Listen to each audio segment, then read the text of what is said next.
Happy Halloween! Well, almost anyway. Hi, my name's Carol. Welcome to my channel where I show you how easy jewellery making can be. Today I'm going to make a spiky bone necklace for Halloween. It's so out of character for me. I really don't like scary things, but today I'm going to have a play with scary things. So let's have a look at what you'll need, and I'll walk you step by step through the process of making this necklace.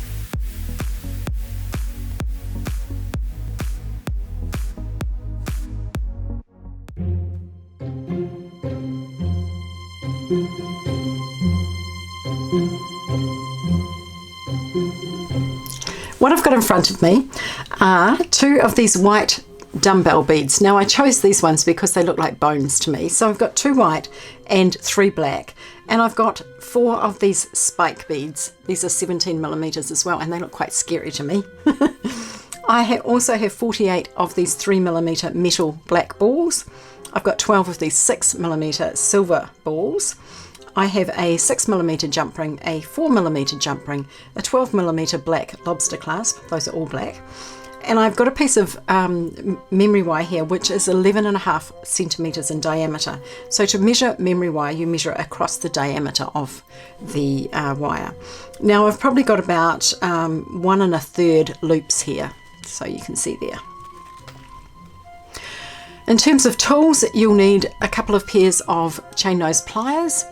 You'll need a pair of round nose pliers, and you need something to cut your memory wire with.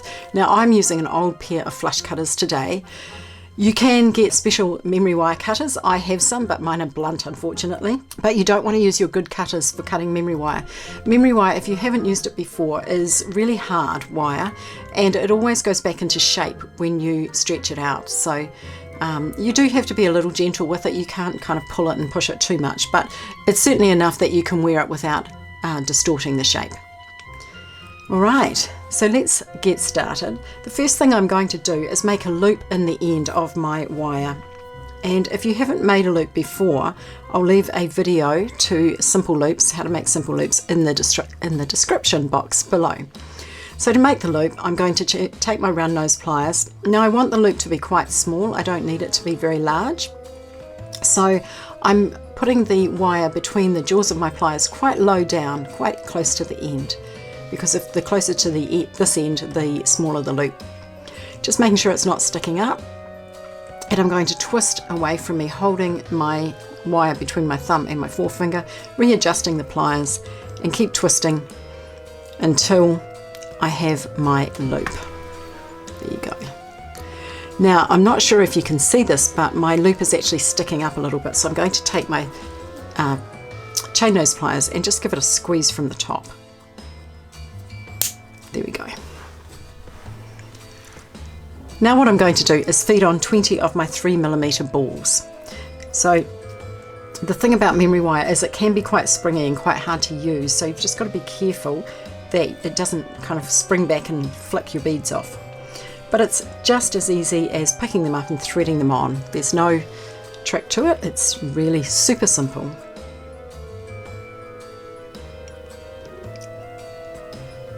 So as I said, I need 20 of these beads on my wire.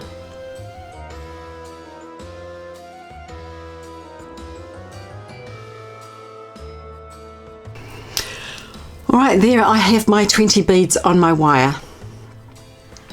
Next I'm going to thread on 2 of my 6mm beads and 2 more of my little 3mm beads.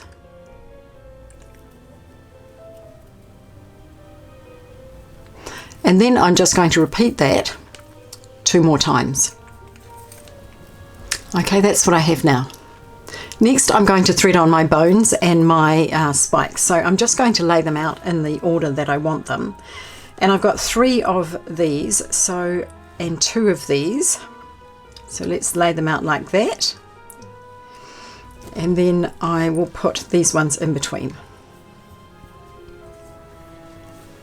Now I will leave you a layout diagram in the blog post that accompanies this video. So if you want to have a look at that, you can click on the link in the description below. Okay, so I'm going to thread them on in that order. While I'm threading these beads on, it seems like a good time for me to talk about what Halloween is like in New Zealand, because it's different in New Zealand than it is in other parts of the world. Until a few years ago, we never really celebrated Halloween, and I think it's the influence of American TV and blogs and things like that that have encouraged people in New Zealand to celebrate Halloween. Because we have lived in Canada, we always celebrate Halloween and we decorate our house and things, but we're quite unique in that.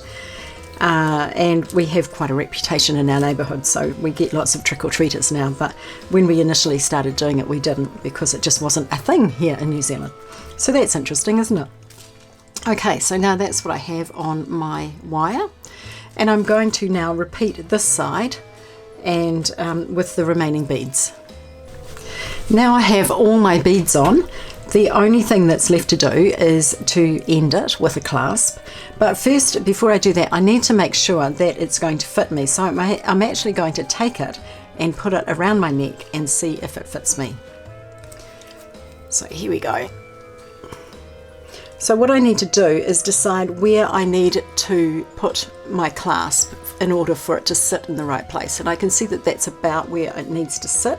And I'm holding my finger about where it crosses over there. Okay, and I'm going to cut it there.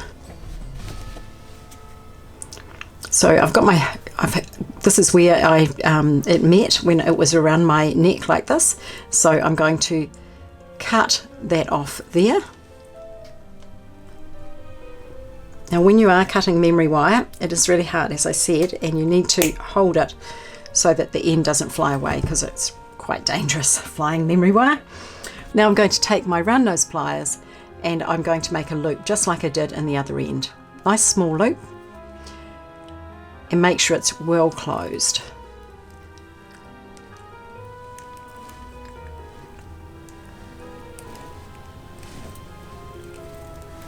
With memory wire, it always takes me a couple of tries to get my loops closed, and I'm going to give it a squeeze with my pliers as well.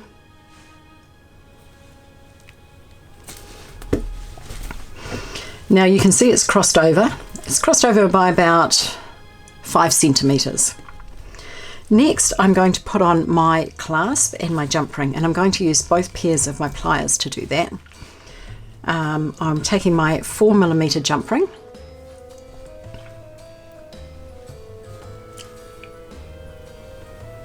If you haven't used jump rings before, I will leave a link in the description box below to a video on how to open and close them and everything you need to know about jump rings. I'm just popping that on there like that, and I'm popping on my clasp as well.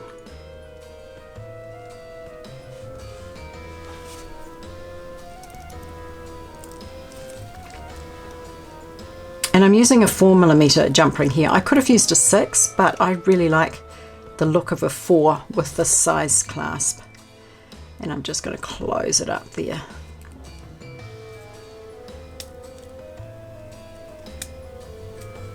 Oops, I can't get a hold on it.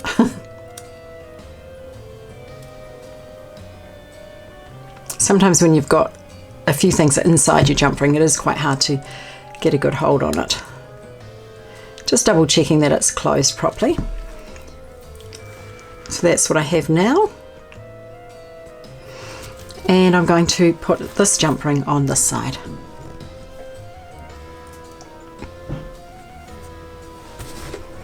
So same thing, just holding it on either side and rotating to open it and popping it on. Whoops, that happens sometimes. It went flying across the room. Let's try that again. Popping it onto the loop and closing it up.